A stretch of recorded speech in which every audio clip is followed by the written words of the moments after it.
আপনাদের Facebook account আছে নাকি? কার কার আছে দেখি?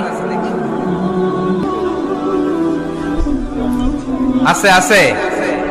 এটার জন্য আমরা ভালো কাজে লাগাই, ঠিক কিনা? আপনি চাইলেই এমন ভাবে ফেসবুক ফ্রেন্ড লিস্ট করতে পারেন যারা ভালো ভালো জিনিস শেয়ার করে, যারা মোটিভেশনাল জিনিস শেয়ার করে, ইসলামের পক্ষে কথা বলে। আপনার এক একটা শেয়ারে অনেকের জীবন বেঁচে যেতে পারে, ঠিক কিনা?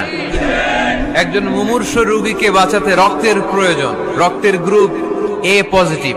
যারা রক্ত দান করতে আগ্রহী তারা এই নাম্বারে যোগাযোগ করুন। ফেসবুকে মাঝে মাঝে এরকম নিউজ আসে না নাই? আপনি just you put down in share, শেয়ারের মধ্যে একটা পুট করে দিলেন, একটু শেয়ার মেরে দিলেন, ছড়িয়ে পড়লো হাজার হাজার ফেসবুক ফ্রেন্ডদের কাছে। তাদের অনেকে ব্লাড দিতে আগ্রহী, সে তাড়াতাড়ি যে সেখানে ব্লাড ডোনেট করে আসলো। আপনার একটা শেয়ারের কারণে বেঁচে গেল অনেকগুলো প্রাণ। চিল্লা এখন ঠিক কিনা?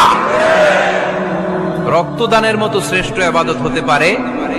আমরা মনে করি শুধু জিকিরি ইবাদত, আমরা মনে করি শুধু নামাজি ইবাদত।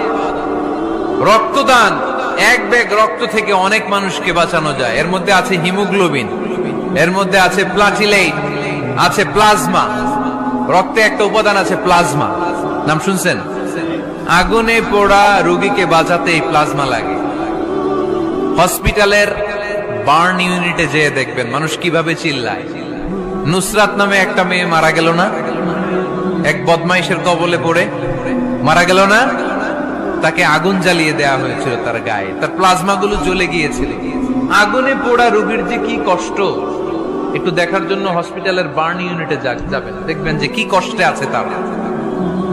এই প্লাজমা গুলোকে অনেক সেন্টিগ্রেড তাপমাত্রা নামিয়ে ঠান্ডা করে দেহে পুশ করা হয়। আপনার এক ব্যাগ রক্ত থেকে প্লাজমা আলাদা করা হবে, প্লেটলেটস আলাদা করা হবে, হিমোগ্লোবিন আলাদা করা হবে, শ্বেতকণিকা, লোহিত কণিকা আলাদা করে অনেকগুলো মানুষ বেঁচে যাবে। এজন্য ফেসবুক থাকাটা দোষের কিছু না, তবে ভালো কাজে আমরা ব্যবহার করব, ঠিক কিনা? আপনার ফেসবুক শেয়ারিং আপনার জান্নাতি বানাতে পারে, আর আপনার ফেসবুক শেয়ারিং আপনার জাহান্নামের লাকড়ি বানাতে পারে। চিল্লায় বলেন ঠিক কিনা? So the decision is yours.